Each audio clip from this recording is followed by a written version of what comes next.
स्वागत छ हजुर सम्पूर्णलाई मेरो यस भिडियोमा।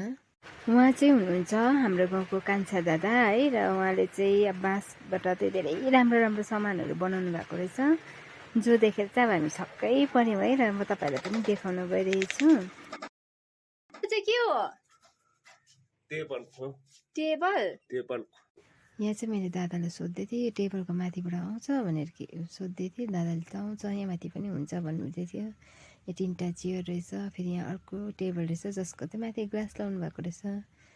र यो सबै हेरिसकेपछि त दादाले यहाँनिर अरू कुरोहरू पनि देखाउनु हुँदै थियो। यहाँ त एक तारा रहेछ, र एक तारा हेर्नुहोस् न कति राम्रोसँगले बनाउनु भएको छ है।